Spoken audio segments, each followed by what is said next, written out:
الحمد لله رب العالمين.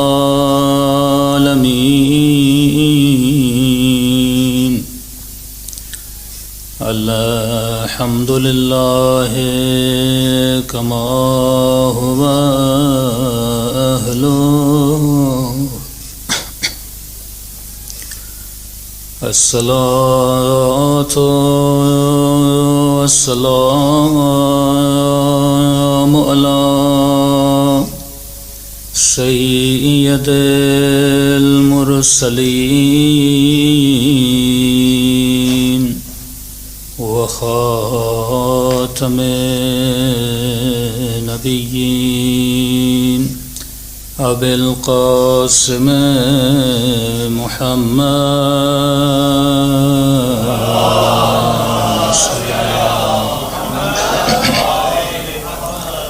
وعلى آل بيته الطيبين الطاهرين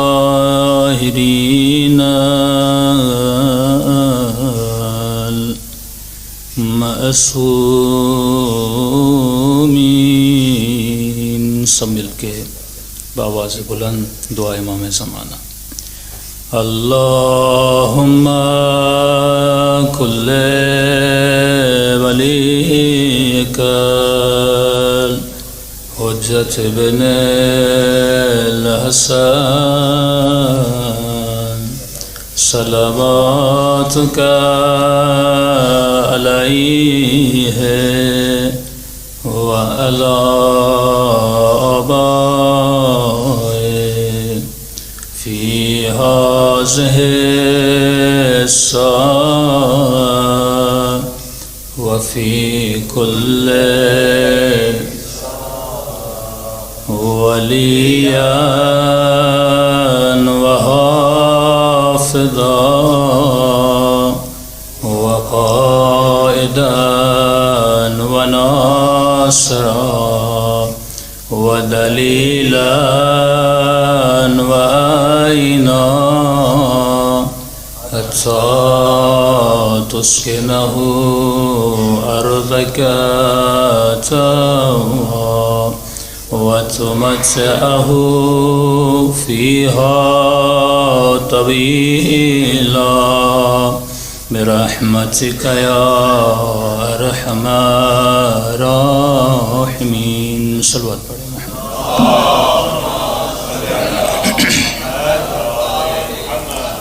بسم اللہ الرحمن الرحیم. رب اشرح لي صدری ويسر لي امری واحلل عقدۃ من لسانی یفقهوا قولی. اما بعد فقال اللہ سبحانہ وتعالی فی محکم کتابہ المجید وفرقانہ الحمید وقولہ الحق وهو اصدق الصادقین. بسم اللہ الرحمن الرحیم. بقیت اللہ خیر لکم ان کنتم مومنین. بآواز بلند صلوات پڑھیں محمد و آل محمد.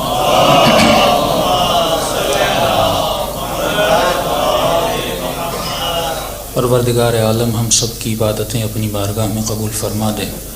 جس مقصد کی وجہ سے اس فرش عزا پہ جمع ہوئے ان مقاصد میں بھی ہم سب کو کامیابیاں نصیب فرما دے. ہمیشہ عرض کرتا ہوں کہ ہر مومن اپنی جگہ پہ پھول کی طرح ہوتا ہے، لیکن یہ پھول خوبصورت تب لگتے ہیں جب گلدستے کے اندر آ جائیں. تو زحمت نہ ہو ذرا گلدستے کی صورت میں بیٹھیں. بار دیگر صلوات پڑھیں محمد و آل محمد. کتنا مشکل ہے اپنی جگہ سے 2 قدم آگے آنا، اور ہم ارادے اتنے بلند رکھتے ہیں کہ جنت میں جائیں گے، تو ہر جگہ آگے بڑھنے کے لیے قدم اٹھانے بہت ضروری ہوتے ہیں. صلوات پڑھیں محمد و آل محمد.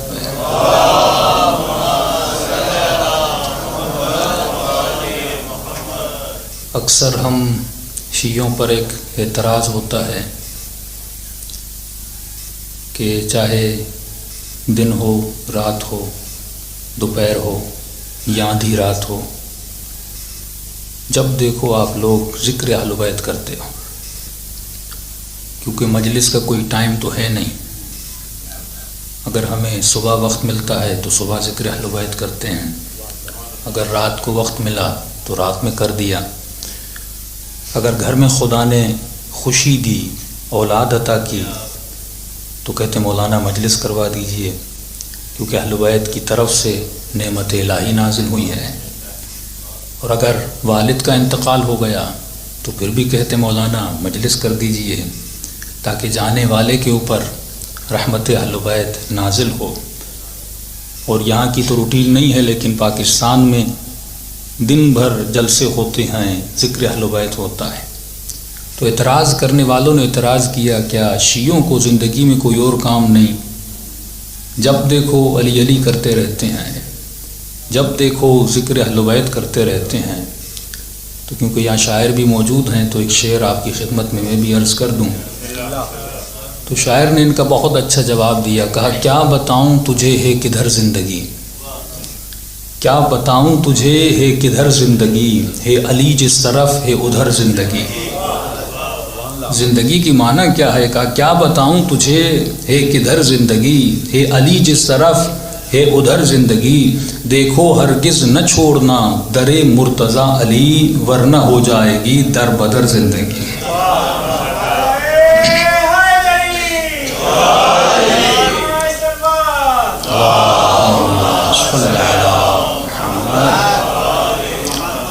آج ذرا طبیعت بھی ناساز ہے، لیکن کیونکہ مولا کی مجلس و شہادت کا دن اگر آپ کا ساتھ ہوگا تو طبیعتیں بھی بن جاتی ہیں۔ اور ہم گفتگو بھی مسلسل لاجک پر اور عقل پر کر رہے ہیں کہ معرفت بغیر عقل کے کسی کام کی نہیں، دین بغیر عقل کے کسی کام کا نہیں۔ وہ نماز جس میں عقل نہ ہو، جس میں لاجک نہ ہو، وہ یزیدی نماز کہلاتی ہے، لیکن وہ نماز جس میں لاجک ہو، عقل ہو، وہ حسین کی نماز کہلاتی ہے۔ جب تک ہماری مجلسوں میں، ہماری محفلوں میں عقل اور لاجک نہیں ہوگی، تب تک یہ مجلسیں ہمیں کسی مقام تک پہنچانے کی قابلیت نہیں رکھتی۔ پہلے دن ہم نے عرض کیا کہ اگر کلمہ لا الہ الا اللہ پڑھا ہے تو اس کلمے کے پیچھے بھی عقل ہونی چاہیے، لاجک ہونی چاہیے۔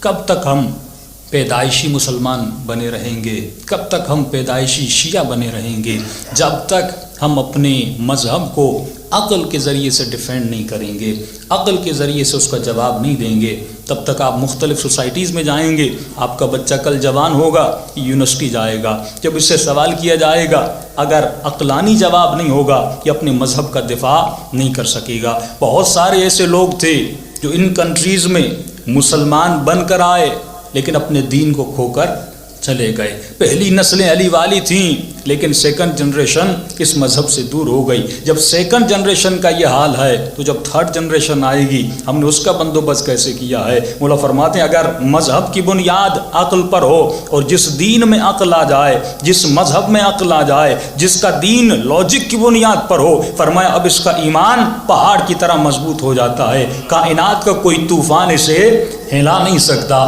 دشمن کی گولیاں اسے روک نہیں سکتی، ان کے بمبارڈمنٹ ان کے عقیدوں کو ضعیف کر نہیں سکتی۔ وہ اور ہیں جو اسلحوں کے بھروسے پہ لڑتے ہیں، وہ اور ہیں جو تلواروں کے زور پہ لڑتے ہیں، اور وہ اور ہیں جو علی کی ولایت کے زور پہ لڑتے ہیں۔ یہ طاقت جو کربلا سے ملی، یہ طاقت جو علی بن ابی طالب سے ملی، یہ تب ملتی ہے جب انسان نے اپنے امام کو عقل کے ذریعے سے مانا ہو۔ ہم نے علی بن ابی طالب کی ولایت کو عقل کے ذریعے سے مانا ہے۔ ہم دندنا کر کہتے ہیں، سینہ تان کر کہتے ہیں، اگر بہتر امام ہے تو علی سے بہتر امام لا، اگر بہتر ولی ہے تو بہتر ولی لا۔ میں نوجوانوں کو ہمیشہ ایک جملہ کہتا ہوں، کہیں پر بھی جائیے آپ کو گھبرانے کی ضرورت نہیں ہے۔ آپ یہ کہیے ہم علی کی امامت سے دستبردار ہونے کے لیے تیار ہیں، ہم حسین کی امامت سے دستبردار ہونے کے لیے تیار ہیں۔ آپ کہو تو ہم سب کی امامت کو چھوڑ دیں، لیکن ہمارا ایک ہی سوال ہے، ایسا امام لا جو علی سے زیادہ شجاع ہو، ایسا امام لا جو علی سے زیادہ عالم ہو، ایسا امام لا جس نے اسلام کی جنگوں میں سب سے زیادہ فتوحات کو نصیب کیا ہو، ایسا امام لا جو نسب میں علی سے بہتر ہو، جو حسب میں علی سے بہتر ہو، جو نسبت میں علی سے بہتر ہو۔ پوری دنیا آپ کے سامنے خاموش رہ جائے گی، کیونکہ علی سے بہتر کوئی امام وہ لا نہیں سکتے۔ آپ کو بس رٹی رٹائے باتیں سنائیں گے، فلاں کتاب میں یہ آیا، فلاں بزرگ نے یہ کہا، آپ کہیے میں لاجیکل بات کر رہا ہوں، انسان علم کے پیچھے ہے، اور نبی خود کہہ رہے ہیں انا مدینۃ العلم وعلی بابها، میں شہر علم ہوں اور علی اس کا دروازہ ہے. اب تو مجھے بتا میں دیوار کے پاس جاؤں یا دروازے کے پاس جاؤں؟ روایتیں بنانے میں تو کوئی حرج نہیں ہے، بنا دی انہوں نے روایتیں، اور آج خود اہل سنت کے علماء کہہ رہے ہیں یہ جھوٹی روایتیں ہیں کہ علی میں شہر علم ہوں اور تو دروازہ ہے. اب کریں تو کیا کریں؟ فضیلت دینی تھی کہ فلاں صاحب چھت ہیں، فلاں صاحب پتہ نہیں روشندان ہیں کیا ہیں. تو میں نے ایک جملہ کہا تھا، میں نے کہا کہ پہلی بات تو شہروں کی دیواروں پر چھتیں تو ہوتی نہیں ہیں، یہیں سے ثابت ہوتا ہے کہ یہ جھوٹی روایت ہے. قلعے جو کہا کرتے تھے شہر کے اطراف میں ایک بہت بڑی دیوار لگتی تھی، کیا کبھی آپ نے دیکھا کہ شہر میں چھت ہو؟ کبھی چھت نہیں ہوتی. اور میں نے کہا اگر چھت ہو بھی تو جو دیواروں سے چھلانگ کے جاتا ہے وہ چور کہلاتا ہے، جو در سے جاتا ہے وہ شریف کہلاتا ہے. تو ہم نے شرافت کا دروازہ اپنے ہاتھوں میں تھاما ہے، جب بھی نبی کے علم کی ضرورت پڑتی ہے تو علی کا دروازہ کھٹکھٹاتے ہیں. صلوات پڑھے محمد و آل محمد.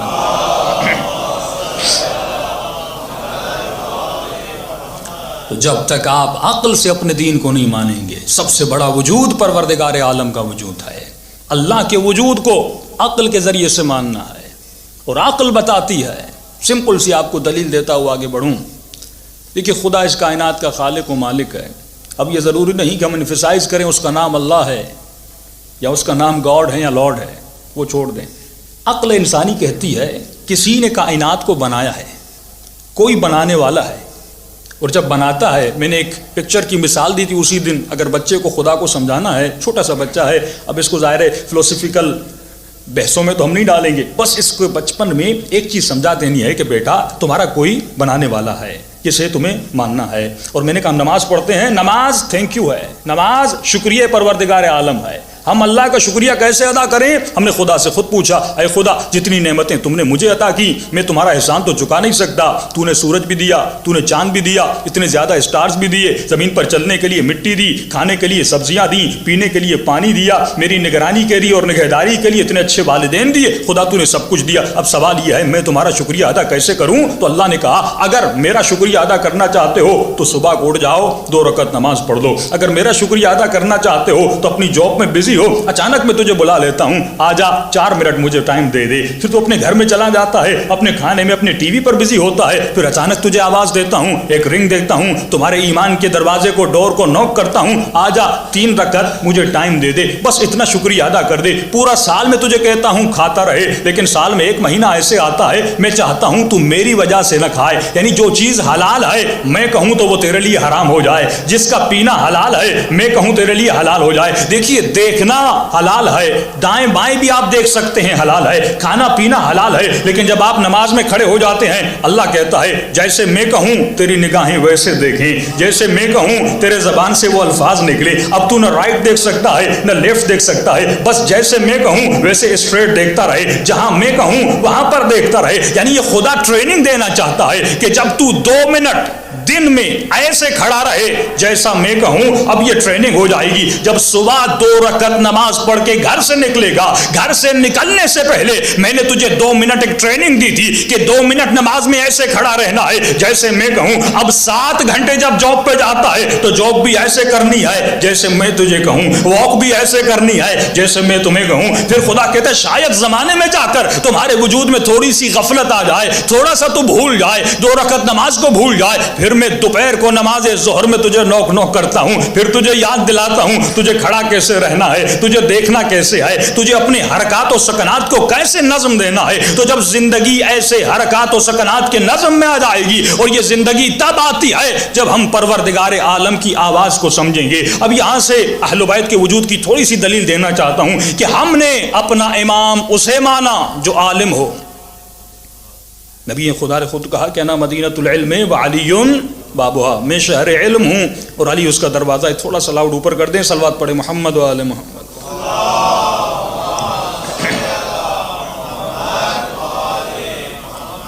اجل فرجهم، کیوں خطیبوں کو ہلنے کی زیادہ عادت ہوتی، میں ویسے بھی کم ہلتا ہوں، کہ لاؤڈ اوپر ہو تو اور بہتر ہے. صلوات پڑھیں محمد و آل محمد.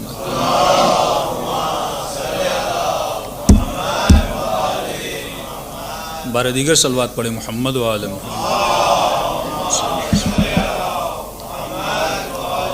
محمد وعجل فرجہ۔ اللہ کے وجود پر ایک دلیل جو سب محسوس کر سکتے، ایک تو کوئی بنانے والا ہے۔ اب بچے کو سمجھانا ہے وہ بنانے والا ہے تو کیسا ہے۔ ایک مرتبہ آپ رٹا لگواتے ہیں، وہ رحیم ہے، وہ کریم ہے، وہ علیم ہے، وہ قدیر ہے، بچہ یاد کرتا رہتا ہے لیکن سمجھتا نہیں ہے۔ میں نے چھوٹی سی مثال دی تھی کہ بچے کے کمرے میں جائیے، اگر کوئی وائٹ بورڈ ہے یا اگر کوئی کاغذ ہو وہ اٹھا لیجئے اور اس وائٹ بورڈ پر ایک ڈرائنگ کر دیجئے، بہت خوبصورت ڈرائنگ۔ اور جب بچہ کمرے میں آئے تو یقیناً پوچھے گا کہ میرے روم میں کون آیا تھا اور یہ ڈرائنگ کس نے بنائی تھی۔ تو جب بچہ آپ سے سوال کرے کہ بابا یا موم یہ ڈرائنگ کس نے بنائی تھی، تو آپ کہیے خود بخود بن گئی۔ تو 4-5 سال کا بچہ بھی کہے گا کہ یہ خود بخود بن نہیں سکتی۔ آپ یہاں جوک کر رہے ہیں، مذاق کر رہے ہیں، تو آپ ضد کریے نہیں خود بخود بن گئی، جس طرح بڑے بڑے سائنسدان ضد کرتے ہیں کائنات خود بخود بن گئی، آپ بھی ویسے ضد کریے کہ بھائی خود بخود بن گئی، دھماکہ ہوا بن گئی، کرشمہ ہوا بن گئی۔ یہ بچہ ماننے کے لیے تیار نہیں ہے کیونکہ اس میں فطرت الہی چھپی ہوئی ہے۔ اس کو اللہ نے ایک لاجک دی ہے، عقل دی ہے، یہ عقل ماننے کے لیے تیار نہیں ہے کیونکہ سب سے بڑی دلیل جو آپ کے وجود میں ہے، جو آپ کو رہنمائی کر سکتی وہ آپ کی عقل ہے۔ 2 طرح کے نبی ہیں، ایک نبی انٹرنل ہے، ایک نبی ایکسٹرنل ہے۔ 2 طرح کے امام ہیں، ایک امام ایکسٹرنل ہے، ایک امام انٹرنل ہے۔ ایکسٹرنل امام کو آپ دیکھ نہیں سکتے، ابھی پردے غیب میں ہے، لیکن انٹرنل امام 24 گھنٹہ آپ کے ساتھ ہے، جو حق و باطل کی پہچان کرواتا ہے۔ لیکن ہم کیا کرتے ہیں، اس امام پر بھی پردے ڈالتے ہیں، اس امام پر تو خدا نے پردہ ڈال دیا ہے، لیکن ہم خود اپنے اس امام پہ پردہ ڈالتے ہیں، غفلت میں چلے جاتے ہیں۔ تو چھوٹا سا بچہ بھی کہے گا بابا یہ ڈرائنگ خود نہیں بن سکتی، تو اچھا آپ کہیے کس نے بنائی، کہ کسی نے تو بنائی ہوگی۔ تو یہاں سے ثابت ہوا اس ڈرائنگ کو بنانے والا کوئی ہے، یہ پہلی دلیل۔ اب بچے کو سمجھائیے میرے لال، یہ کائنات میں اتنے درخت، اتنے خوبصورت برڈز دیکھ رہے ہو، اتنی اچھی اچھی آوازیں سن رہے ہو، یہ نہریں، یہ چمن، یہ پرندے، یہ قندیل شمس و قمر، یہ سب کس نے بنائی ہیں؟ یقیناً ان کا بھی کوئی بنانے والا ہے، اور اس کو ہم گاڈ کہتے ہیں، اس کو ہم اللہ کہتے ہیں۔ یہ ایک ثابت ہو گیا پروردگار عالم ہے۔ اب آپ صفات پروردگار عالم کو سمجھائیے کہ یہ میرے بچے بتاؤں ڈرائنگ کس نے بنائی ہے؟ کہاں بتائیے کس نے بنائی ہے؟ تو آپ اسے کہیے اس ڈرائنگ کو آپ کے جو چھوٹا بھائی ہے نا 2 سال کا، اس نے بنائی ہے۔ مانے گا؟ کہے گا بابا وہ تو لکھ بھی نہیں سکتا، اسے تو پینسل پکڑنا بھی نہیں آتی، اسے تو کلرز کی تمیز بھی نہیں ہے کہ گرین کلر کون سا ہوتا ہے، یلو کلر کون سا ہوتا ہے۔ آپ ضد کریے نہیں اس نے بنا دی، تو بچہ کہے گا بابا ڈرائنگ وہی بنا سکتا ہے جس کے پاس علم ہو، جس کے پاس نالج ہو، وہی ڈرائنگ بنا سکتا ہے۔ تو آپ کہیے جس نے اتنی بڑی کائنات کو بنایا ہے اس کے پاس کتنی نالج ہوگی، اس کے پاس کتنا علم ہوگا۔ تو ایک صفت خدا ثابت ہو گئی، ایک تو کوئی بنانے والا ہے، اور بنانے والا ہے اس کی صفت ہے کہ وہ عالم ہے۔ پھر آپ بچے کو کہیے یہ ڈرائنگ کس نے بنائی، کسی اپاہج انسان کی مثال دیجئے، بھائی فلاں نے بنائی جو پینسل اٹھا بھی نہیں سکتا۔ تو بچہ کہے گا نہیں، اس ڈرائنگ کو بنانے کے لیے کسی کے ہاتھ میں طاقت کا ہونا ضروری ہے۔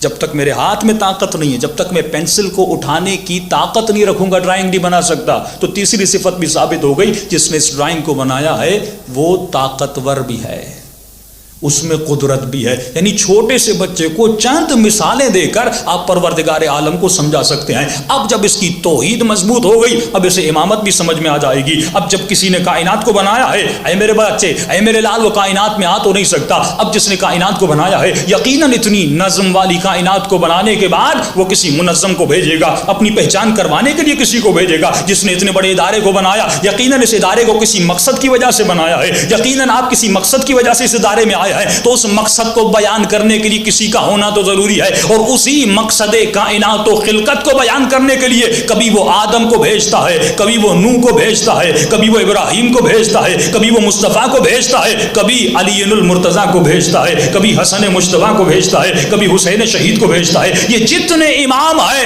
یہ اس کے میسنجر ہیں، یہ اس کا پیغام لانے والے ہیں۔ اب یہ ہمیں بتائیں گے اس کائنات میں آئے کیوں ہیں، اور اس کائنات میں رہنے کا طریقہ کیا ہے، اور اس کائنات کائنات میں رہنے کے اسلوب کیا ہے. جب ان اسلوب پہ چلیں گے تو اس کا نتیجے میں خدا تمہیں گفٹ دے گا. اس گفٹ کا نام جنت ہے. اگر اس اسلوب پہ نہیں چلے تو خدا تمہیں سزا دے گا. اس سزا کا نام جہنم ہے. صلوات پڑھے محمد و آل محمد.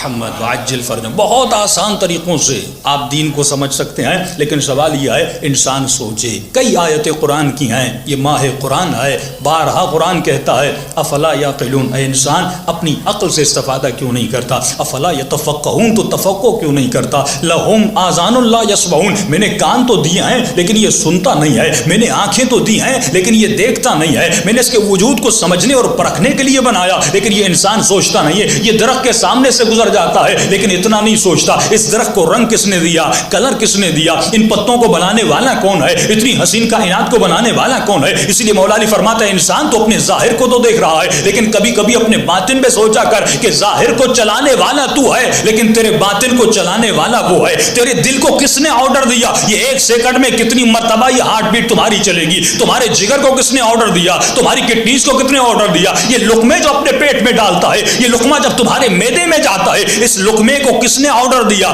کس نے ہدایت کی، یہ پیٹ میں جا کر کون کون سا کام کرے گا. تو یقیناً تمہارے وجود نظام میں کوئی چلانے والا ہے، کوئی ہدایت کرنے والا ہے. جب اس نظام ہدایت کو سمجھے گا پھر تمہیں سمجھ آئے گا کتنا اچھا خالق ہے تمہارا، کتنا اچھا مالک ہے تمہارا، جو گھر میں بیٹھ کر تمہیں سب کچھ دے رہا ہے. کیا اس خالق کا شکریہ ادا نہیں کرے گا؟ کیا اس کو تھینک یو نہیں کرے گا؟ کیا اس کے لیے 2 منٹ وقت نہیں ہے؟ کیا اس کے لیے 17 منٹ نماز کا وقت نکال نہیں سکتا؟ اور کتنا متکبر انسان ہو جاتا ہے. مولا فرماتے ہیں دیتا وہ ہے اور جب تجھ سے لینے آتا ہے تو لینے کے لیے تیار نہیں ہوتا. ایک شخص چھٹے امام کے دروازے پہ جاتا ہے کہ مولا کا بیٹا بہت بیمار تھا جناب اسماعیل. کہتا روز امام کے در پہ جاتا تھا.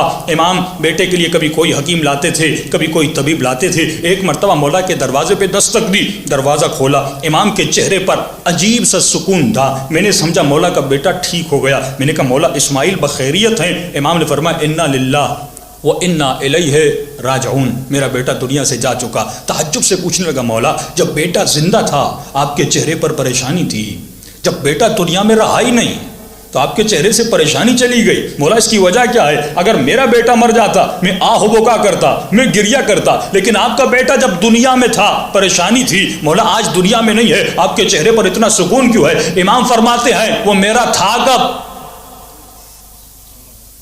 کہ مولا میں سمجھا نہیں کہ جب جو کچھ اس نے دیا ہے اس کی امانت ہے. اور ہماری ذمہ داری کیا ہے؟ ہم امین ہیں. جب وہ امانت دیتا ہے تو امانت کی حفاظت کرنا ہم پر فرض ہے. بیٹا دیا امانت بنا کر، مجھ پر فرض تھا اس کے جسم کی بھی حفاظت کروں، اس کی روح کی بھی حفاظت کروں، اس کے سول کی بھی حفاظت کروں، اس کی باڈی کی بھی حفاظت کروں. فرمایا جب تک بیٹا زندہ تھا ہر حکیم کو لایا، ہر طبیب کو لایا، بہترین علاج کروایا. لیکن میں کون ہوتا ہوں جب اس نے امانت واپس لی؟ میں کہوں کہ مجھے بیٹا نہیں دینا. مولا فرماتے جب تک اس کی امانتیں ہمارے ہاتھوں پر ہے ہم مکمل حفاظت کرتے ہیں، لیکن جب وہ لینے پر آتا ہے ہم دے دیتے ہیں. آج اللہ کہتا ہے سال میں 1 مرتبہ خمس دو. کہتے ہیں مولانا میرا پیسہ میں نے کمایا، میں کیوں دوں؟ مولا فرماتے عجیب انسان ہے. جو گندم کھائی وہ اللہ نے دی، جو آکسیجن لے رہا ہے وہ اللہ نے دی، جو باڈی تمہارے پاس ہے وہ اللہ نے دی، سب کچھ اللہ کا. جب یہ انسان یہ سمجھنے لگتا ہے کہ کچھ میرا ہے یہ دین سے خارج ہو جاتا ہے. جب یہ کہتا ہے کہ یہ بیٹے میرا ہے، جب یہ کہتا ہے یہ مال میرا ہے، جب یہ کہتا ہے یہ ٹائم میرا ہے. اور اسپیشلی ان کنٹریز میں تو یہی ہوتا ہے کہ میری باڈی میری مرضی، سب کچھ میرا ہے، جو میں کرنا چاہوں کر سکتا ہوں. اللہ کی آواز آتی ہے تیرا کچھ بھی نہیں ہے، جو کچھ تیرے پاس ہے وہ امانت ہے. اگر کوئی چیز تمہاری ہے وہ تمہارا عمل ہے، وہ تمہارا ایکٹ ہے، عمل تمہارا ہے. اس عمل کے نتیجے میں تجھے جنت ملتی ہے، عمل تمہارا ہے، اس عمل کے نتیجے میں تجھے جہنم ملتی ہے. اور جنت کو میں نے بنایا، کماتا تو ہے. جہنم کو میں نے بنایا، اس کو کماتا تو ہے. تو اپنے عمل سے ان چیزوں کو بناتا ہے تو کائنات میں تیرا کچھ ہے ہی نہیں. جب اس تصور کو انسان مان لے کہ میرے وجود میں میری کوئی چیز نہیں ہے، سب کچھ پروردگار عالم کا ہے. جب کربلا کے خیموں میں کسی نے دیکھا کہ کوئی ماں اپنے چھوٹے سے بچے کو سینے سے لگا کر رو رو کر یہ کہہ رہی ہے کہ میرے لال کل جوان اکبر کی ماں اکبر کو قربان کرے گی، تو لڑنے کی قابلیت نہیں رکھتا، تو لڑ نہیں سکتا۔ تو کسی نے امام سے پوچھا تھا، مولا کیا کربلا کی ماؤں کو اپنے بچوں سے محبت نہیں تھی؟ اتنی آسانی سے اپنے جوان بچوں کو تیار کر کے گھوڑوں پر کون بٹھاتا ہے اور میدان رزم و جنگ میں کون بھیجتا ہے؟ تو امام کا یہی جملہ تھا، بچے اللہ کی امانت ہے، جب وہ مانگنے پر آتا ہے تو امین جو ہوتا ہے وہ امانت دینے میں دیر نہیں کرتا۔ اگر یہی تصور ہمارے ذہنوں میں بلڈ ہو جائے کہ میرا کچھ بھی نہیں ہے، جو کچھ ہے پروردگار عالم نے دیا ہے، پھر انسان اپنے ٹائم کو بھی سیکریفائی کرتا ہے، پھر انسان اپنے مال کو بھی سیکریفائی کرتا ہے، پھر انسان اپنی اولاد کو بھی سیکریفائی کرتا ہے۔ صلوات پڑھے محمد و آل محمد۔ وعجل فرجہم، کائنات کو بنانے والا ایک ہے۔ اس کی دلیل بہت سادہ ہے، اگر لاجیکلی آپ سمجھنا چاہیں بہت آسان ہے۔ میں نے ایک مثال دی تھی، شہد کی مکھی، سب لوگ جانتے ہیں شہد کی مکھی کو۔ یہ شہد کس میں بناتی ہے؟ چھتوں میں۔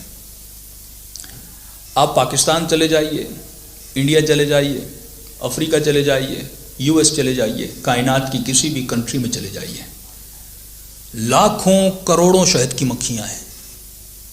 سائنسدان کہتے ہیں کہ یہ جو چھتا بناتی ہیں، اس چھتے میں جو شہد بناتی ہیں، اس چھتے کے باکس کی جو سائز ہوتی ہے وہ ایک ہوتی ہے۔ اگر یہاں میں 10 لوگوں کو کہوں کہ اس سائز کا باکس بنانا ہے، لوگوں کو کہوں، مشین کو نہیں کہوں، تو اگر 100 لوگ 100 باکس بنائیں گے، اس میں پھر بھی ملی میٹر کا تھوڑا سا فرق آ جائے گا۔ لیکن کروڑوں شہد کی مکھیاں جب چھتا بناتی ہیں، اس چھتے کے باکس کی سائز ایک ہوتی ہے۔ یہاں سے ایک چیز تو ثابت ہوتی ہے کہ ایک تو ان شہد کی مکھیوں کو بنانے والا ایک ہے، دوسرا جس اسکول میں یہ پڑھ کے آئی ہے وہاں پر پڑھانے والا ایک ہے۔ اگر ڈفرنٹ ٹیچر ہوتے تو ڈفرنٹ نالج ہوتی، یعنی خدا نے ان کے ایکٹ اور عمل سے بتایا کہ یہ جو کر رہی ہیں، جو میں نے کہا ہے، یہ وہی کر رہی ہیں۔ اور یہاں پہ مولا علی کی فضیلت کا ایک چھوٹا سا جملہ چھپا ہوا ہے۔ شہد کی مکھیوں کا نظام پڑھیے، بہت عجیب نظام ہے۔ فرمایا پہلے ایک شہد کی مکھی جاتی ہے، تمام تر پھولوں کو یا جہاں پہ رس نکالنی ہے چیک آؤٹ کرتی ہے، روٹس بناتی ہے، میپ بناتی ہے، پھر واپس آتی ہے۔ واپس آنے کے بعد جو دوسری شہد کی مکھی ہے ان کو سگنل دیتی ہے، وہ میپ کا ایڈریس دیتی ہے کہ بھائی اس میپ پہ چلنا ہے، اس ایڈریس پہ جانا ہے اور یہاں سے یہ رس نکال کے واپس آنا ہے۔ فرمایا یہ ساری شہد کی مکھیاں جاتی ہیں، رس نکال کر جب واپس آتی ہیں، یہ شہد کی مکھی کھڑی رہتی ہے چھتے سے پہلے، ایک ایک شہد کی مکھی کو چیک کرتی ہے۔ کیا چیک کرتی ہے؟ کہ جو راستہ بتایا تھا اس پہ چلی تھی کہ نہیں، جو روٹ دیا تھا اس پہ چلی تھی کہ نہیں۔ عربی میں شہد کی مکھی کو کہتے ہیں یعصوب، یعنی پرکھنے والی، کہ جو میں نے بتایا تھا اس پہ چلی تھی کہ نہیں۔ فرمایا جو چل کے آئی صحیح راستے پر اسے جانے دیتی ہے شہد بنانے کے لیے، جو نہیں چل کے آئی اسے وہی کاٹ کے مار دیتی ہے۔ اور رسول خدا نے فرمایا یا علی انت یعصوب الدین، تو بھی دین کو پرکھنے والا ہے۔ اور کہاں پہ پرکھے گا؟ فرمایا صراط پر علی کھڑے ہو جائیں گے، ایک ایک آنے والے مسلمان کو دیکھیں گے، کیا تو نبی کے بتائے ہوئے راستے پر چلا تھا کہ نہیں؟ جو چلا تھا علی جنت میں جانے دیں گے، جو نہیں چلا تھا اسے جہنم میں پھینک دیں گے۔ یہی جملہ ہے۔ تبھی فرمایا علی قسیم النار والجنہ ہے، جنت اور جہنم کو تقسیم کرنے والا ہے۔ یہ وہ پلرز ہیں جو ہمارے وجود کو چیک کرنے کے لیے بنائے گئے۔ اگر امام نہ ہو تو ہمارے وجود میں کیا آ جائے؟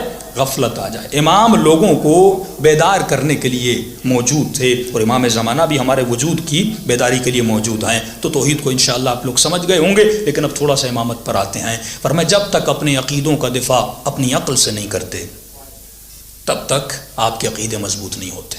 پیدائشی شیعہ میں اور تحقیقی شیعہ میں بہت فرق ہے۔ پیدائشی شیعہ سے پوچھو نماز کیوں پڑھتے ہو؟ کہ بابا پڑھتے تھے، مولانا ڈانٹتے تھے، پڑھ رہا ہوں۔ پیدائشی شیعہ سے پوچھو مجلس میں کیوں جاتے ہو؟ کہ مولانا شہادت ہے، عادت بھی ہے، جاؤں تو کہاں جاؤں، تھوڑا بہت اسپریچولیٹی لینے کے لیے مجلس میں آ جاتا ہوں۔ پیدائشی شیعہ سے پوچھو یا علی مدد کیوں کہتے ہو؟ کہ بچپن سے کہتے تھے، ہم بھی کہتے ہیں، اور خدا نخواستہ کل کسی وہابی سے ٹکرا جائے، اسپیشلی دیوبندیوں سے ٹکرا جائے، ان کے پاس تو بڑے بڑے جوابات ہیں، بڑے بڑے سوالات ہیں، اور اگر مکہ اور مدینہ چلے جائیں اور لال رومال والا بندہ پکڑ لے آپ کو، تو پھر ان کی تو شامت آتی ہے جنہوں نے مذہب کو صرف تقلیدی سیکھا ہے، جن کو ABC تو آتی ہے لیکن یہ نہیں پتا کہ میں یا علی مدد کیوں کہتا ہوں، جن کو ABC تو آتی ہے لیکن یہ نہیں پتا میں کالے کپڑے کیوں پہنتا ہوں، یہ نہیں پتا میں روتا کیوں ہوں، یہ نہیں پتا میں نے امام علی کو اپنی امامت میں کیوں مانا، میں یا رسول اللہ کیوں کہتا ہوں۔ اکثر مسلمان وہاں جا کے ان کے اعتراضات کے سامنے پھنس جاتے ہیں، کیونکہ سامنے والا بندہ یا قرآن کی آیتیں پڑھتا ہے یا نبی کی حدیثیں پڑھتا ہے یا صحیح مسلم کو سامنے لا کر کھڑا کر دیتا ہے، تو آپ کریں گے تو کیا کریں گے؟ کہتے ہیں مولانا بہترین جواب ہے خاموش ہو جاؤ۔ فرمایا نہیں، دفاع مکتب کرو۔ مولا علی فرماتے ہیں نحن ابناء الدلیل، علی کے ماننے والے دلیل والے ہوتے ہیں۔ خاموش وہ رہے جو باب مدینۃ العلم کا ماننے والا نہ ہو، جس نے اپنے عقیدے اور جان سے مانا ہو کہ میں اس کا ماننے والا ہوں جو شہر علم ہے، جو باب مدینۃ العلم ہے۔ تو علم اگر کسی کا ورثہ ہے تو علی والوں کا ہے، نالج اگر کسی کا ورثہ ہے تو علی والوں کا ہے، جہالت ہمارا ورثہ نہیں ہے۔ مولا سے جب جب سوال کیا جاتا تھا مولا جواب دیتے تھے۔ فرمایا مدینے میں ایک شخص اٹھا اور خلافت کے دوران حکومت میں کہا کہ لوگوں میں بغیر وضو کے نماز پڑھتا ہوں، بغیر دیکھ کے گواہی دیتا ہوں، بغیر ذبح کر کے کھا جاتا ہوں۔ وقت کے خلیفے کو پتا چلا کہ اس کو بلایا جائے، کہ کیا کہا تم نے؟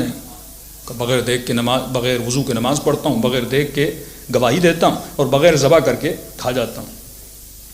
خلیفے صاحب بھی بہت غصے والے تھے، فوراً تلوار نکالی، کہ اس نے علل اعلان اسلام کے احکامات کی مخالفت کی، اسے مارا جائے۔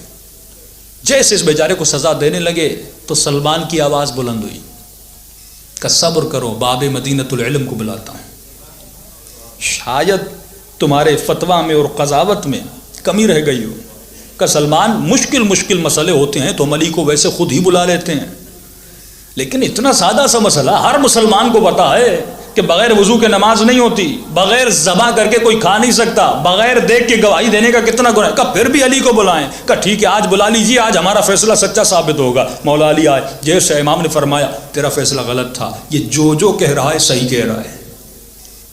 پریشان ہوا کہ یا علی بغیر ذبح کر کے کون کھا سکتا ہے، بغیر وضو کے کیسی نماز، بغیر دیکھ کے کون گواہی دے سکتا ہے؟ امام فرماتے ہیں اگر تمام تر اسلامی احکامات سے آشنائی ہوتی آج یہ فتویٰ نہ دیتا۔ اب ظاہر ہے جو فقہی مسئلے اپنی بیٹی سے پوچھے تو یہی ہوگا۔ تو امام نے فرمایا یہ کہتا ہے کہ میں بغیر وضو کے نماز پڑھتا ہوں، مکمل اس کی نماز صحیح ہے۔ کہ یا علی وہ کیسے؟ امام فرماتے ہیں نماز جنازہ میں وضو کی ضرورت نہیں ہے۔ یہ نماز جنازہ کی بات کر رہا ہے کہ یا علی بغیر ذبح کر کے تو کوئی کھا نہیں سکتا۔ مولا فرماتے ہیں مچھلی کو ذبح کرنے کی ضرورت نہیں ہے۔ کہتا ہے یا علی بغیر دیکھ کے تو کوئی گواہی نہیں دے سکتا۔ امام فرماتا اگر اس بات پہ سزا دینی ہے سب سے پہلے خود کو سزا دے۔ تو نے کب خدا کو دیکھا؟ روزانہ کہتا ہے اشہد ان لا الہ الا اللہ۔ تو مولا نے لاجیکل جواب دیے، عقلانی جواب دیے، اور جہاں پہ عقل آتی ہے بڑے بڑے خاموش ہو جاتے ہیں، بڑے بڑوں کی لاجک جواب دے جاتی ہے۔ اور یہ لاجک کب مضبوط ہوتی ہے، عقل کب مضبوط ہوتی ہے؟ جب انسان کے وجود میں علم بڑھ جاتا ہے۔ ڈیلی تقریباً اپنے بچوں کو سکھائیے کم از کم 2 صفحات کچھ نہ کچھ پڑھیں۔ بچپن سے بچوں کو اسٹوری کی بکس دیجیے۔ میں ایک کنٹری کا نام نہیں لوں گا کیونکہ سب لوگ دیکھ رہے ہیں، یہاں پہ میں نے وہ چیز کم دیکھی لیکن وہاں پہ میں نے بہت دیکھی۔ چھوٹا سا ان کا بچہ تھا لیکن ایسے مجھ سے سوال کر رہا تھا، میں پریشان ہو گیا۔ یعنی تقریباً 6-7 سال کا بچہ، لیکن اس کے والد نے جب ہم شاپنگ کے لیے گئے اس بچے نے کوئی چیز نہیں لی کہ بابا مجھے بکس لینی ہے، اسٹوری کی بکس لیں، کوئی اور بکس لیں۔ یعنی اتنا اس بچے کو اسٹڈی کا شوق تھا۔ اب جس بچے کو اسٹڈی کا شوق ہوگا، اب آپ اس کو اسلامی بک دیں گے اسلامی بک پڑھے گا، آپ اس کو تفسیر کی بک دیں گے تفسیر کی بک پڑھے گا۔ لیکن ہمارے بچوں کو کن چیزوں کا شوق ہوتا ہے؟ گیم کھیلنی ہے، کوئی 3D گیم کھیلنے کے پیچھے لگا پڑا ہے، کوئی کون سی گیمز کھیلنے کے پیچھے لگا پڑا ہے، ٹیبلٹس بچوں کو لے کر دے دیے، پورا دن کون سی گیمیں کھیل رہے ہیں، باپ کو کوئی پرواہ نہیں ہے۔ کیونکہ ایسی کنٹریز میں اسپیشلی جہاں پہ بیوی بھی کام پہ جاتی ہے، جہاں پہ شوہر بھی جاب پہ جاتا ہے، جب ہم دونوں بزی ہو جائیں گے، ایک تو ہم نے اسلامی اسٹرکچر کو خراب کیا۔ اسلامی اسٹرکچر یہ تھا کہ واجب النفقہ کس پر ہے؟ مرد پر ہے۔ مرد کمانے جائے گا، عورت کے حوالے گھر کو کرے گا، یعنی بچوں کی ذمہ داری عورت کے حوالے ہوگی، اس کی تربیت اس خاتون کے حوالے ہے۔ قرآن کی پڑھائی ہو، تفسیر کی پڑھائی ہو، ادب کا سکھانا ہو، اخلاق کا سکھانا ہو، یہ پوری ذمہ داری وائف پر تھی۔ لیکن ہم نے جب اس کو ڈیوائڈ کر دیا، بھائی کم از کم اب اس بچے کے اندر ایسی عادتیں ڈال دو، ایسی اچھی ہیبٹس ڈال دو کہ یہ بچہ اسٹڈی کا پابند ہو جائے۔ جب والد میں نہیں ہوگی تو بچہ کہاں سے سیکھے گا؟ جب والدہ میں نہیں ہوگی یہ بچی کہاں سے سیکھے گی؟ ایک چھوٹا سا بچہ تھا، وہ بس میں کسی انگریز کی بچی تھی، وہ ٹریول کر رہے تھے، تو اس نے دیکھا ماں بھی اخبار پڑھ رہی ہے اور اس کی جو بچی تھی 5-6 سال کی وہ بھی بک کھول کے کچھ نہ کچھ پڑھ رہی ہے یا ٹیبلٹس پہ کوئی چیز اسٹڈی کر رر ہے، تو اس نے فوراً پوچھا بھائی ہم تھک جاتے ہیں بچوں کو کہہ کر کہ پڑھو پڑھو پڑھو، ہمارے بچے تو پڑھتے نہیں ہیں، آپ نے اپنی بچی کو کیسے ٹرین کیا؟ چھوٹی سی بچی ہے، آپ نیوز پڑھ رہی ہیں، وہ بھی بک پڑھ رہی ہے۔ تو اس نے بہت اچھا جواب دیا کہ بچے سنتے نہیں ہیں، بچے دیکھتے ہیں، وہ لسن نہیں کرتے، آپ جو کہو گے وہ کچھ نہیں سنتے، بچے کیا کرتے ہیں؟ دیکھتے ہیں۔ جتنا جس عمل میں آپ کو ایکٹیو دیکھیں گے وہی عمل وہ بچے اپناتے ہیں۔ تبھی فرمایا 7 سال تک تمہارا بچہ بادشاہ ہے، اس کو بادشاہوں کی رکھنا، اور جیسے تمہیں دیکھے گا یہ ویسے عمل کرے گا۔ 7 سال کے بعد اس کو تھوڑا غلامی میں لانا، یعنی اس کو اپنے روپ میں لانا، اس کو اپنی باتوں میں لانا، یہ تمہاری بات مانے، یہ والدین کی بات مانے۔ میں مومنین کے گھروں میں جاتا ہوں، بہت کم چیزیں نظر آتی ہیں، بچے زیادہ تر دیکھتے ہیں، ان کا جو فوکس ہوتا ہے وہ دیکھنے پر ہوتا ہے۔ یہ بچہ ٹی وی دیکھ رہا ہے، وہاں سے لرن کر رہا ہے، یہ بچہ نیٹ پہ جا رہا ہے، وہاں سے کوئی چیزیں پک کر رہا ہے، یہ بچہ سوسائٹی میں جاتا ہے، کوئی چیزوں کو دیکھتا ہے، یہ دیکھتا ہے کہ دوسرے بچے کپڑے کیا پہنتے ہیں، یہ دیکھتا ہے کہ میرے والدین پہنتے کیا ہیں، وہ لڑتے کیسے ہیں، وہ جھگڑتے کیسے ہیں، وہ آپس میں باتیں کیسے کرتے ہیں۔ اگر ہم حدیث کے ساتھ صرف اپنے گھروں میں پڑھنے کے لیے رکھیں گے، اس حدیث کے ساتھ سے کچھ نہیں سیکھیں گے، لیکن اگر حدیث کے ساتھ کے لفظوں پہ غور کریں گے، دیکھیے سیدہ اپنے بچوں سے کیسے بات کرتی ہے، یا فؤاد قلبی، اے میرے دل کے چین۔ مولا علی سیدہ سے کیسے باتیں کرتے ہیں، سیدہ مولا علی کو کیسے نام سے پکارتی ہیں۔ آج بچہ دیکھتا ہے کہ میرا والد اماں کو کیسے پکار رہا ہے، اماں بابا کو کیسے پکار رہی ہے۔ یہ بچی بچپن سے دیکھتی ہے کہ والدین لڑتے کیسے ہیں، جھگڑتے کیسے ہیں۔ کل اسی میں وہی چیزیں پائی جائیں گی جو آپ کے وجود میں دیکھیں گی۔ بچہ دیکھ کر سیکھتا ہے۔ آپ کے گھروں میں اچھے اچھے بورڈز ہونے چاہیے جن پر آیتیں لکھی ہونی چاہیے، جن پر مولا علی کے فرامین لکھے ہونے چاہیے۔ آپ کے رومز میں اقوال علی ابن ابی طالب ہونے چاہیے، بچوں کے رومز میں مولا علی کے اقوال ہونے چاہیے کہ یہ بچہ جب نیند سے اٹھے اس کی آنکھیں علی کے فرمان سے منور ہو جائیں۔ آپ خود جب نیند سے اٹھے آپ کی آنکھیں ان چیزوں سے منور ہو جائیں، لیکن ہماری آنکھیں کن چیزوں سے منور ہوتی ہیں؟ بہت سے اکثر جو تعلیمی کام ہے وہ ہمارے یہاں نہیں ہے۔ اہل بیت کی زندگی صرف جنگوں تک محدود نہیں ہے۔ مولا علی کی زندگی کے 63-64 سال، آج مومن نے علی کی زندگی سے صرف جنگ خیبر و خندق کو سنا، صرف غدیر خم کو سنا۔ 25 سال جو مولا علی اپنے گھر میں غربت کے عالم میں دن گزارے، ہم نے ان دنوں سے کیا سیکھا؟ ہم نے امام حسن و حسین کا صرف صلح سنا۔ امام حسین کو اگر کیلکولیٹ کر کے مختصر زندگی بیان کی جائے اور زندگی میں ایک روڈ میپ بنایا جائے تو آپ کے ذہن میں امام حسین کیا آتا ہے؟ کربلا، نیزے، خیمے، جو ظلم ہوا امام حسین پر۔ دوسری زندگی کیا ہوگا جو امام نے اتنی زندگی مکہ اور مدینے میں گزاری؟ 5ویں امام کا کیا ہوگا؟ 6ٹھے امام کا کیا ہوگا؟ جب تک دین کو لاجیکلی نہیں سمجھیں گے اور اس پر عمل نہیں کریں گے ہمیں فتح ملنے والی نہیں ہے۔ صلوات پڑھے محمد و آل محمد۔ ابھی صلوات پڑھے محمد و آل محمد وعلی محمد۔ اب مولا فرماتے ہیں جو فقیر کا ہاتھ یا کسی مدد کرنے والے کا ہاتھ تمہارے طرف آتا ہے، یہ اس کا ہاتھ نہیں ہے، یہ اللہ کا ہاتھ ہے۔ جب آپ کسی کی مدد کرتے ہیں تو ہمیں کبھی یہ مت سوچنا یہ کسی اور کا ہاتھ ہے، یہ کس کا ہاتھ ہے؟ یہ پروردگار عالم کا ہاتھ ہے جو تمہاری طرف آ رہا ہے۔ تو کار خیر میں ہمیشہ شریک ہوا کریں۔ اب مجھے کہا گیا چندے کے لیے، جو مومنین چندہ کرنا چاہتے ہیں کر لیں، لیکن میں مجلس کو کنٹینیو رکھوں گا۔ صلوات پڑھیں محمد و آل محمد۔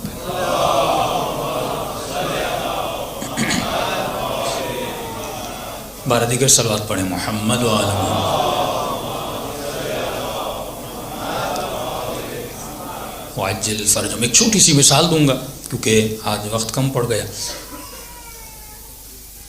یہ خواتین کے لیے مثال ہے کیونکہ مولا علی فرماتے ہیں اکثر تو کیا تقریباً خواتین پر عقل کی حکومت کم ہوتی ہے اور احساسات اور ایموشنز کی حکومت زیادہ غالب ہوتی ہے۔ اور بعض خواتین مزاج مرد بھی ہوتے ہیں جو بہت زیادہ ایموشنل ہوتے ہیں، عقل ان پر کم حاکم ہوتا ہے۔ تو سب سے پہلے تو انسان یہ سوچے میں زندگی میں جو ڈیسیجن لے رہا ہوں اس کی ڈیٹیل میں کل جاؤں گا۔ ہمیشہ آپ کے مائنڈ سے 2 آرڈرز نکلتے ہیں، 2 پیغام نکلتے ہیں۔ سوال یہ ہے کہ علی والا کس آرڈر کو فالو کر رہا ہے۔ مثال کے طور پہ چندہ جمع کر رہے ہیں، آپ کے مائنڈ سے 2 آرڈر آئیں گے۔ ایک آرڈر ہوگا دو، دوسرا آرڈر ہوگا نہیں دو. ایک آرڈر ہوگا زحمت کر کے جیب میں ہاتھ ڈالو، دوسرا آرڈر ہوگا نہیں کل دے دوں گا، یا نہیں ہے یا نہیں دیتا. بچے کی شادی کروانی ہے، پہلا آرڈر آئے گا بچہ جوان ہو گیا شادی کرواؤ، دوسرا آرڈر ہوگا نہیں اس سوسائٹی میں دیر سے کروائیں، بچے کی ایجوکیشن پوری ہو جائے پھر شادی کروانی ہے. اولاد پیدا کرنی ہے، آپ کے مائنڈ سے دو آرڈر نکلیں گے. ایک مرتبہ آپ دنیاوی عقل سے سوچیں گے، ایک مرتبہ الہی عقل سے سوچیں گے. کہ میں نے کہا عقل داخلی جو نبی انٹرنل نبی ہے اس کو عقل کا نام دیا گیا ہے. دو آرڈرز آئیں گے. آپ کو جاب کرنی ہے، دو طرح کی آفرز ہیں. ایک جاب ہے جس میں حرام کی کمائی ہے لیکن اس میں سیلری بہت زیادہ ہے. ایک جاب وہ ہے جس میں حلال کی کمائی ہے، سیلری بہت کم ہے. آپ کے مائنڈ سے دو آرڈرز نکلیں گے. ایک آرڈر دنیاوی نکلے گا، پیسہ کماؤ، مال کماؤ، یہ جاب کرو. دوسرا آرڈر دینی آرڈر نکلے گا، کہے گا نہیں سیلری کم ہو لیکن کمائی ایسی ہو جو حلال کی کمائی ہو. تو پوری زندگی کے تمام تر معاملات میں آپ کے مائنڈ سے دو آرڈرز نکلتے ہیں. اس کی ڈیفینیشن میں کل بیان کروں گا کہ ہم کیا کریں کہ اس آرڈر کو فالو کریں جو الہی آرڈر ہے، جو علی بن ابی طالب کا آرڈر ہے. جس طرح اہل بیت کی زندگی میں بہت ساری آفرز آتی تھیں، مولا کے لشکر میں بہت سارے امام کے چاہنے والوں کو آفرز ملی، کربلا میں جانے والوں کو بہت آفرز ملی، ہور کو بہت ساری آفرز ملی. سوال یہ ہے کہ ایک شمر بنا، ایک ہور بنا، ایک حبیب ابن مظاہر بنا، ایک ابن سعد بنا. دونوں کو آرڈر ملے، دونوں کو اللہ نے عقل دی تھی. یہ نہیں کہ وہ حیوانی عقل رکھتا تھا یا وہ الہی عقل رکھتا تھا. کہ جب شمر پیدا ہوا تھا تو شمر بھی گنہگار نہیں تھا، ابن سعد پیدا ہوا تھا، ابن سعد بھی گنہگار نہیں تھا. سوال یہ ہے کہ پیدا ہونے کے بعد کوئی شمر کیوں بنتا ہے اور کوئی ہور کیوں بنتا ہے؟ پیدا ہونے کے بعد کوئی علی کی محبت میں ڈلتا ہے اور پیدا ہونے کے بعد کوئی مبغض علی کیوں بنتا ہے؟ یہ وجہ ہے کہ ہم ان آرڈرز کو فالو کرتے ہیں جو آرڈرز الہی ہیں، اور وہ لوگ ان آرڈرز کو فالو کرتے ہیں جو آرڈر شیطانی ہیں. صلوات پڑھے محمد و آل محمد.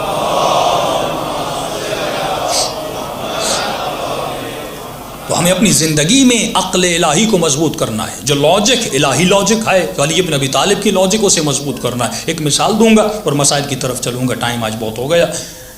ہمارے ایک دوست تھے پنجاب کے، ایران سے پڑھ کے جب پنجاب کے اندر گئے تو وہاں پہ ایک لوگوں کی ایک مینٹلٹی ہے کہ جیسے مولانا ایران سے تعویذ کا علم پڑھ کے آتے ہیں، اور ہم تو ویسے بھی شارٹ کٹ کے عادی ہیں، پاکستانی نیچر. مولانا فلاں سے شادی کرنی ہے، شادی نہیں ہو رہی، اچھا کیا کرے، کوئی تعویذ دیجئے، 2 دن میں گھر والے بھی راضی ہو جائیں، لڑکی بھی راضی ہو جائے. خود کو کچھ نہیں کرنا، سارا تعویذ کو کرنا ہے. مولانا رزق نہیں ہے، نوکری نہیں مل رہی، جاب نہیں مل رہی، اچھا کیا کرے، مولانا کوئی تعویذ دیجئے، بہت اچھی جاب مل جائے. اب اس میں 10 لوگ انٹرویو دینے والے ہوں اور آپ انٹرویو میں 0 بھی آئیں، لیکن مولانا تعویذ ایسا ہو کہ میں فرسٹ پہ آ جاؤں. اور اکثر روزگار کہتے ہیں مولانا میرے ایگزام ہے، کوئی ایسا تعویذ دیجئے بس جاؤں فٹ سے پاس ہو جاؤں. لیس الانسان الا ما سعى.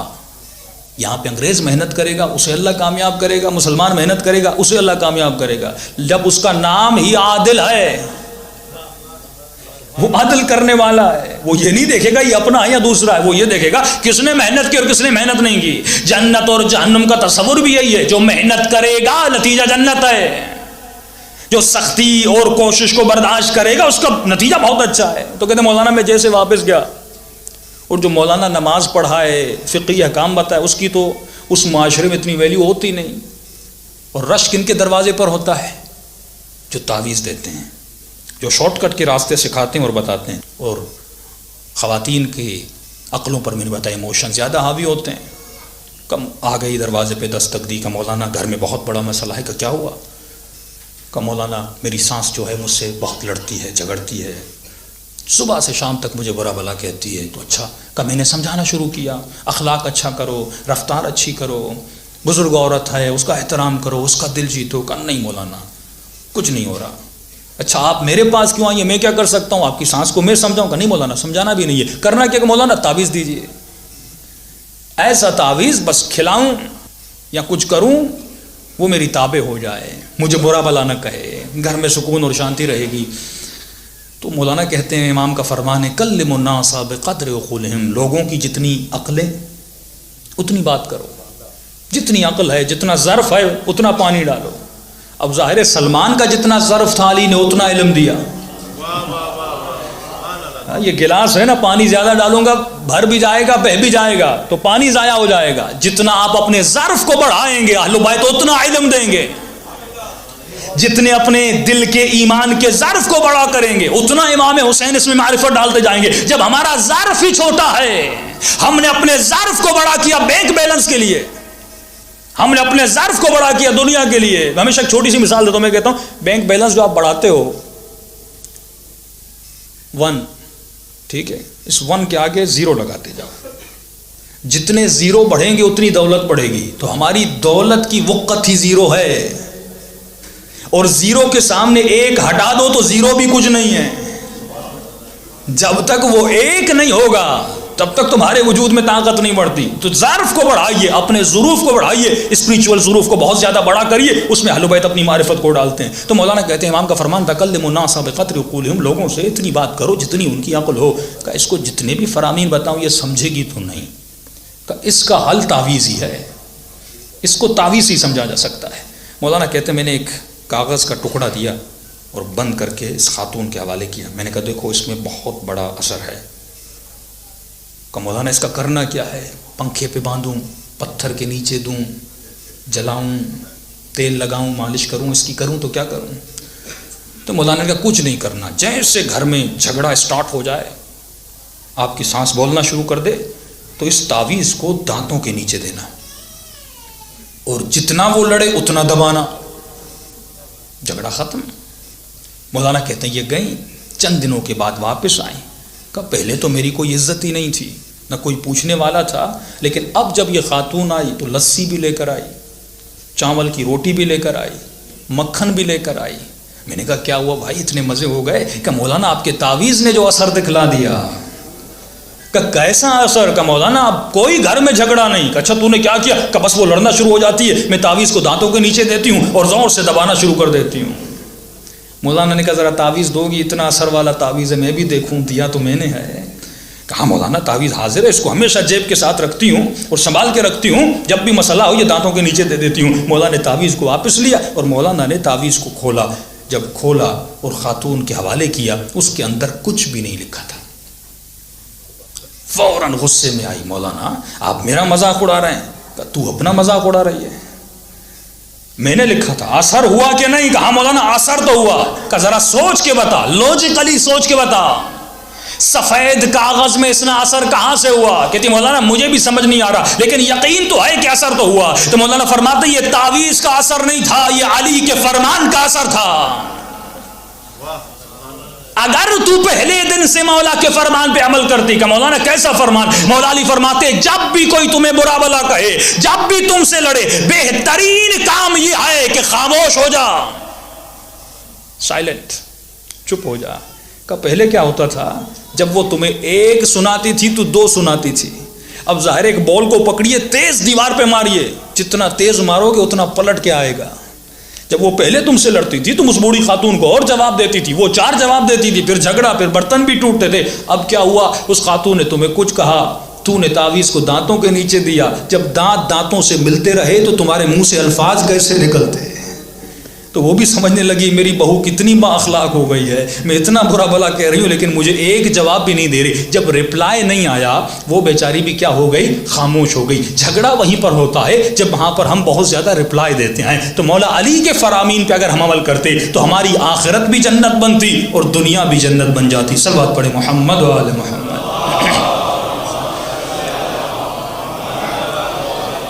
محمد وعجل فرج. انشاءاللہ تفصیل میں کل جائیں گے.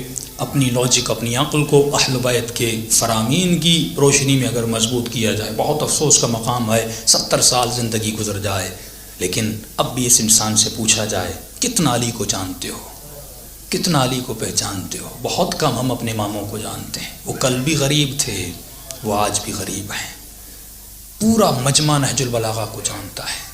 شاید کوئی ایسا شیعہ ہو جس سے پوچھا جائے قرآن کے بعد آپ کے لیے سب سے عظیم ترین کتاب کون سی, کہتے مولانا نہج البلاغہ. اور پورے مجمع سے پوچھوں آپ میں سے کتنے لوگوں نے کمپلیٹلی نہج البلاغہ کو پڑھا ہے. شاید میرے خیال میں کوئی ہاتھ بھی نہیں اٹھائے گا کہ مولانا میں نے کمپلیٹلی پڑھا. یہ غربت نہیں تو کیا ہے؟ یہ اہل بیت کی بھائی ایک بہت اچھا شاعر ہو وہ شاعری کرے, کوئی سننے والا نہ ہو, یہ اس شاعر کی غربت ہے. ایک بہت اچھا رائٹر ہو, بک لکھے لیکن اس کی بک کو پڑھنے والا نہ ہو, یہ اس رائٹر کی بڑی غربت ہے. اللہ نے اتنی اچھی کتاب بنائی لیکن کوئی پڑھنے والا نہ ہو، یہ اللہ کی غربت ہے۔ جن احادیث کو اگر میں بیان کرنے پہ لگوں، ان کو بچانے کے لیے، پہنچانے کے لیے کتنی شہادتیں لوگوں نے حاصل کی تھیں، کتنے حافظین قرآن اور حافظین احادیث کو مارا گیا۔ یہ مکتب ایسے نہیں پہنچا۔ فرمایا زمین کی مٹی کو شیعوں کے خون سے مکس کیا جاتا تھا اور دیواریں بنائی جاتی تھیں، چون دیا جاتا تھا۔ ایک شخص کہتا ہے میں محب سادات تھا، وقت کے ظالم نے مجھے بھیجا قتل کرنے کے لیے، کام اس کا تھا لوگوں کی گردنیں کاٹتا تھا۔ کہتا حاکم کا تابع تھا، میرا کام ہی یہی تھا لوگوں کو پھانسیاں دینا اور ان کی گردنیں کاٹنا۔ جب میں کمرے کے اندر گیا تو 22 لوگ تھے وہاں، کہ سب کی گردنیں کاٹتا گیا، آخر میں سارے جوان تھے، ایک بوڑھا تھا۔ اس بوڑھے کی جیسے میں گردن کاٹنے لگا، اس نے میری طرف دیکھا، کہ تجھے پتا ہے تو کس کی گردن کاٹ رہا ہے؟ کہ مجھے واللہ نہیں پتا، حاکم کا حکم تھا، میں سمجھا کوئی ظالم ہے، فاجر ہیں، گنہگار لوگ ہیں، ان کی گردنیں کاٹتے ہیں۔ کہ جن 22 کی تو گردنیں کاٹ چکا، ہم سب اولاد زہرا میں سے ہیں۔ سادات کے کانوں کو کاٹ کر اپنے بیڈ روم میں لگا دیا جاتا تھا، ہر کان پہ لکھا جاتا تھا یہ کس سید کا کان ہے۔ اس قدر اس مکتب پر ظلم ہوئے۔ آج جتنے کائنات میں لوگوں کو مارا جا رہا ہے، کس وجہ سے؟ جرم کیا ہے؟ بس نسبت ہے علی بن ابی طالب کی، نسبت ہے اس مکتب سے، اس مکتب اہل بیت سے۔ اس کو بچانے کے لیے لوگوں نے خون دیا ہے۔ مولا فرماتے ہیں تمہاری زندگی کا ہدف بھی ہونا چاہیے، مجھے مکتب اہل بیت کو اسٹڈی کرنا ہے اور اس مکتب پہ چلنا ہے۔ پھر آواز آتی ہے من احیاھا فکأنما احیا الناس جميعا، جس نے ایک انسان کو ہدایت دی گویا اس نے پوری کائنات کو ہدایت دی۔ وقت بہت ہو گیا۔ امام علی فرماتے ہیں وہ انسان کامیاب ہے جس نے اپنی زندگی اپنی آخرت کو بچانے کے لیے بنائی۔ آپ کتنی بھی مہنگی گاڑی لیں، پوری گاڑی صحیح ہو لیکن اس گاڑی کا ایک پارٹ خراب ہو جائے، مثال کے طور پر ملینز آف ڈالرز کی گاڑی ہو لیکن اس کی بیٹری خراب ہو جائے، یہ گاڑی چلنے کی قابلیت نہیں رکھتی۔ ملینز آف ڈالرز کی گاڑی ہو، اس کا ایک ٹائر نکال دیں، یہ گاڑی چلنے کی قابلیت نہیں رکھتی۔ آپ کے اندر کتنے بھی اجزاء ایمانی ہوں، یعنی نماز پڑھیں، روزہ رکھیں، مجلس میں آئیں، ماتمداری کریں، عزاداری کریں، لیکن ایک جزء اصلی اگر اس ایمان سے خراب ہو جائے گا، یہ ایمان کی گاڑی چلنے کی قابلیت نہیں رکھے گی۔ اور اس ایمان کے جز کا نام ہے وَاعْبُدْ رَبَّكَ حَتَّى يَأْتِيَكَ الْيَقِينُ، یعنی ایسے عبادت کر جیسے تمہارے خدا کو پسند ہے، ایسے عبادت نہ کر جیسے تمہیں پسند ہے، ایسے عزاداری کر جیسے حسین کو پسند ہے، ایسے عزاداری نہ کر جیسے تجھے پسند ہے، ایسے مجلس میں آ کر بیٹھ جیسے امام حسین دیکھنا چاہتے ہیں، ایسے نہ بیٹھنا جیسے تمہیں پسند ہے۔ دین میری مرضی کا نام نہیں ہے، دین اللہ کی مرضی کا نام ہے۔ وَسَلِّمُوا تسلیمہ کی منزل پر وہی آتا ہے جو اپنی پوری زندگی اس کی مرضی سے گزارے۔ اب تیرا سانس لینا بھی عبادت ہے، تیرا صلوات پڑھنا بھی عبادت ہے، تیرا گریہ کرنا بھی عبادت ہے، تیرا سننا بھی عبادت ہے۔ صلوات پڑھے محمد و آل محمد۔ دلوں کو کربلا لے جائیں، یہ راتیں رونے کی راتیں ہیں، یہ دن غم کے دن ہے۔ قیامت میں فرمایا ہر آنکھ روئے گی لیکن وہ آنکھ کبھی نہیں روئے گی۔ ایک وہ آنکھ جو اپنے گناہوں پہ روتی ہے، ایک وہ آنکھ جو حسین کے غم میں روتی ہے۔ یہ حدیث میں نے سنی ہوئی ہے، فرمایا جہاں بھی زمین کے جس ٹکڑے پر بھی ذکر حسین ہو، ذکر مصائب اہل بیت ہو، معصوم فرماتا ابھی ذاکر نے کچھ پڑھا نہیں، پڑھنا چاہتا ہے، ابھی تو رویا نہیں، تو رونے کی تیاری میں جانا چاہتا ہے، ابھی تیری آنکھوں سے آنسو بہی نہیں، آنسو نکلنا چاہتے ہیں۔ فرمایا تم سب کے سروں کے پیچھے ہماری اماں زہرا کھڑی ہو جاتی ہے اور تمہارے لیے دعائے استغفار کرتی ہے کہ اے خدا یہ میرے حسین کا عزادار ہے، یہ میرے علی کا عزادار ہے، میں زہرا اس سے راضی ہو گئی تو اس سے راضی ہو جا۔ اگر بیوی کو راضی کر لیں تو خدا بھی راضی ہو جاتا ہے۔ ہمیشہ ہر مجلس، ہر محفل، ہر نماز کے بعد امام حسین کو سلام ضرور دیا کریں۔ اس کے کتنے فوائد ہیں انشاءاللہ میں کل بتاؤں گا۔ سب سے بہترین فائدہ یہ ہے جس نے کثرت سے حسین کو سلام کیا، فرمایا جب دنیا سے جائے گا قبر کی پہلی رات میں امام حسین اس کی زیارت کو آئیں گے۔ فاذکرونی اذکرکم، جتنا تو ہمیں یاد کرتا ہے اس سے کئی گنا زیادہ ہم تمہیں یاد کرتے ہیں۔ اور سلام اگر خلوص سے دل سے دیا جائے، اور امام فرماتے ہیں ایسے سلام دو کہ دینے کے بعد نہ چاہتے ہوئے تیری آنکھوں سے آنسو آ گئے، مولا فرماتے ہیں میں کہوں گا لکھو اس کے نام اعمال میں یہ حسین کی زیارت کر کے دنیا سے چلا گیا۔ دلوں کو کربلا لے جائیں، اور اپنے آقا حسین کو سلام کرے. آج پرسہ امام زمانہ کو دینا ہے. السلام علی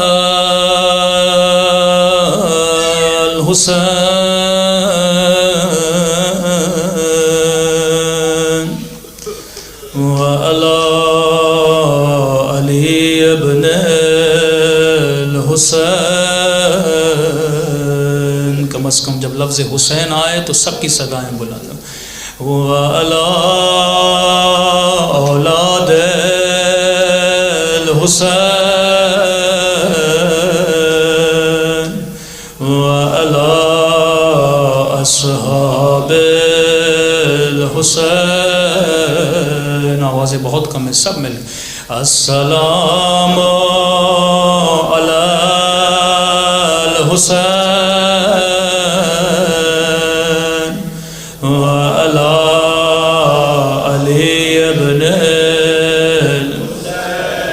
سب مل کے. وعلی اولاد الحسین وعلی اصحاب. پھر سے سب مل کے. السلام علی الحسین وعلی علی ابن الحسین وعلی اولاد الحسین وعلی اصحاب. میرا سلام ہو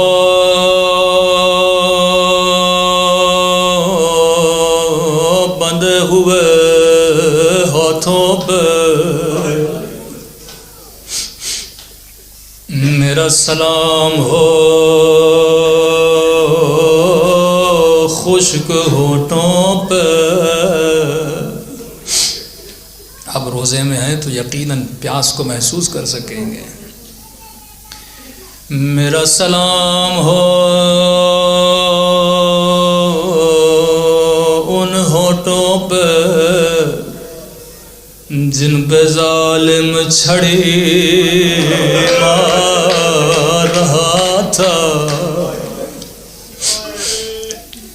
یہ چوتھے امام کا سلام ہے. میرا سلام ہو اس کٹی ہوئی انگلی پہ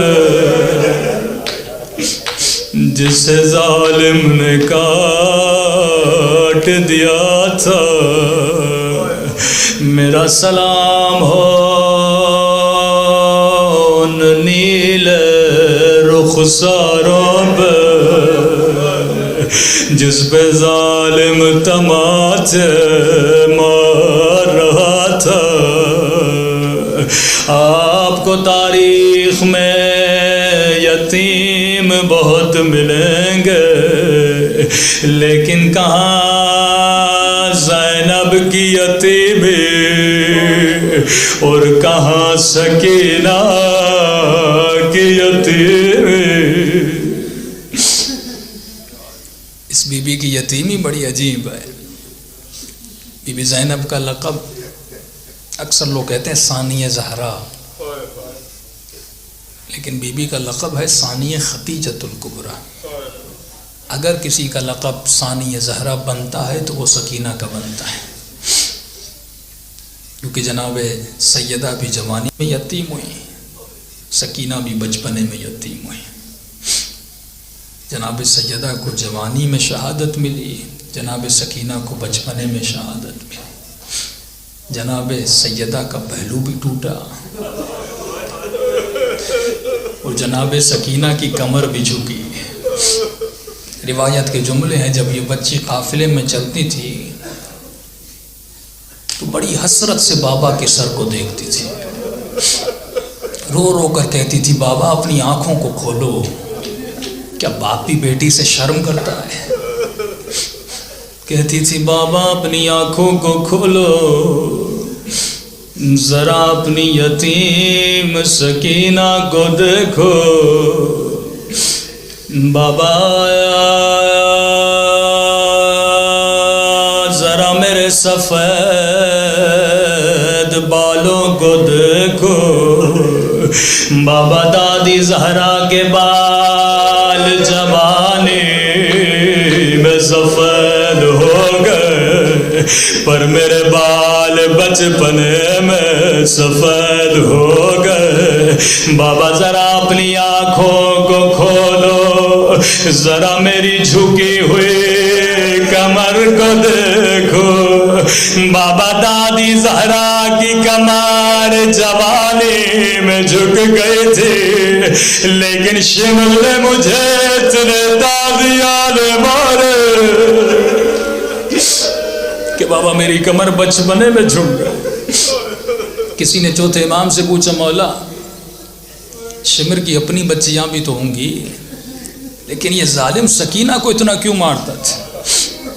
امام سجاد کی آنکھوں میں آنسو آئے، فرمایا اے مومن، اگر کسی کی تیرے ساتھ دشمنی ہو وہ تجھے تکلیف تو دے گا، لیکن زیادہ تکلیف دینی ہو وہ تیرے سامنے تیری بچی کو مارے گا۔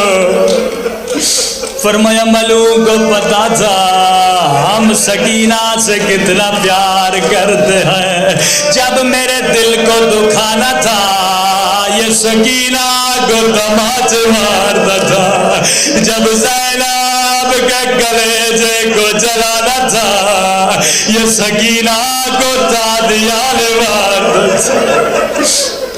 ایک چھوٹی سی روایت لیکن دعاؤں کی قبولیت کے بہت بڑی روایت ہے، میں کبھی نہیں پڑھتا لیکن چوتھے امام فرماتے ہیں، آئے ذاکر پڑھو پڑھو تاکہ ہمارے شیعوں کو پتا تو چلے ہمارے اوپر کیسی کیسی مصیبتیں آئیں۔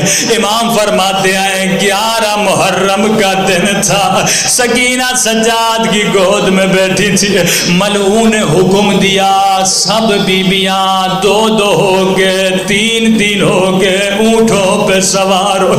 ایک مرتبہ شمر نے کہا سکینہ کہاں؟ کسی نے اشارہ کیا سجاد کی گود میں، ملعون نے حکم دیا سب بیبیوں کو 3 کر کے بٹھایا جائے، لیکن سکینہ کو اکیلا اونٹ پہ بٹھایا جائے۔ امام فرماتے جیسے بچی کو بٹھایا بچی رونے لگی، سجاد مجھے اونٹ سے اتارو۔ اب روایت کے جملے بڑے سخت ہیں، میں ڈائریکٹ جملے نہیں پڑھوں گا، اشارہ دوں گا۔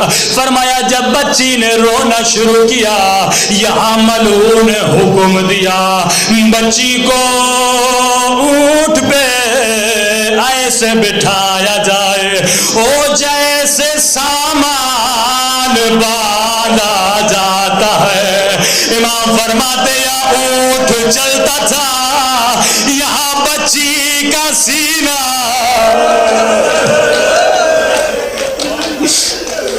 جناب زینب فرماتی ہے جیسے بچی